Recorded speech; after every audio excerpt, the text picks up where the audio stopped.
Let's start with defining your ICP. First of all, what does ideal customer profile mean? Your ICPs are the people who receive the most value from your offering while providing your business with the best possible return.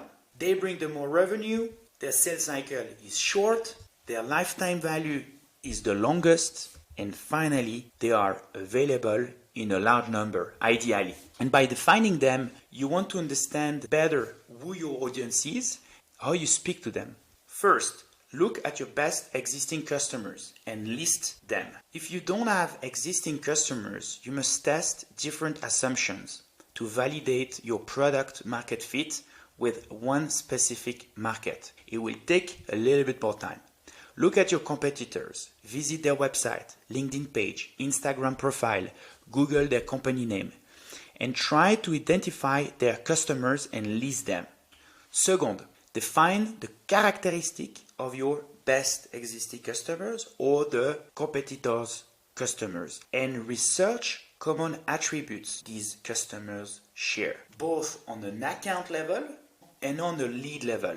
On an account level, you should define characteristics like industry, headcount, so the number of employees, location, geography, and then you need to define the characteristic on a lead level. So job title, function, department, location, geography as well, years of experience, and so on. It's worth taking some time to have a look at the 13 account filters and 30 lead filters from Sales Navigator. These filters are very useful for defining your ICPs, and we centralize them in a Google Sheet to make it more convenient. So feel free to duplicate this sheet and let's have a look at it. On the left, you have the filters, you have an example, you have 3 columns you can play with to define your ICP. Then why is this filter useful? We gave you some insight how I would personally use those filters here. And then we have something we will see later, how those filters are interesting when we use the machine gun lead generation method, the rifle one, the sniper one, and if it's available only on Sales Navigator, it's not available on LinkedIn. So here, what I would like to show you is like, how can you align your best existing customers with those filters and try to inspire yourself from this and try to play with those different filters to map and align those attributes from your best existing customers to Sales Navigator. You can do the same on an account level with those filters. So here, the company headcount is very important, the industry is very important, and maybe the headquarter location. Those 3 are very important. For the leads, we have, of course, the function, the job title, maybe the seniority level, and as well the geography and the industry. Sometimes as well the years of experience, and that's it.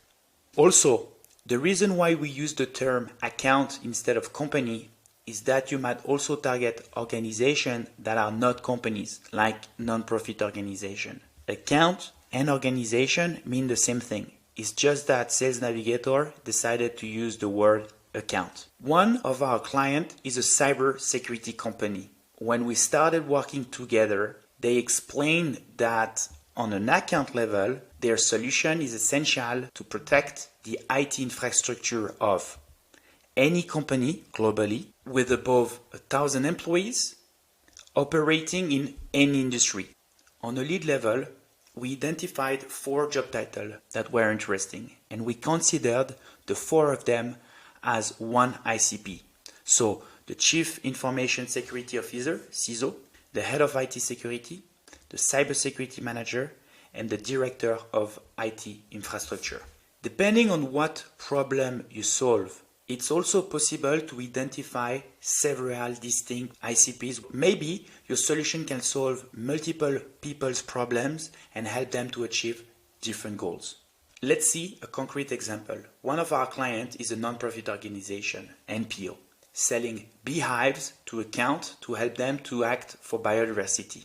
On an account level, our clients target organizations that are first located in the French-speaking part of Switzerland. For some logistical reason, our client cannot travel elsewhere in Switzerland to set up the beehives. Second, Companies that have above 250 employees, companies of that size, they are likely to have more interest, bandwidth, budget for projects around sustainability.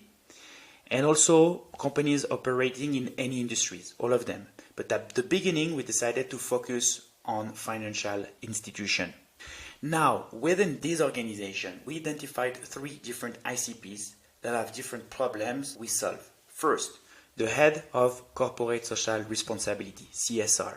They need to strengthen their CSR program and they need to act for biodiversity. Then, the head of human resources. They look to boost employee engagement through team building activities, maybe by harvesting the honey. And lastly, CEOs are concerned about their company ESG commitment and also the company reputation. So keep these pain points in mind for later because they are going to be very useful when we write our sequence.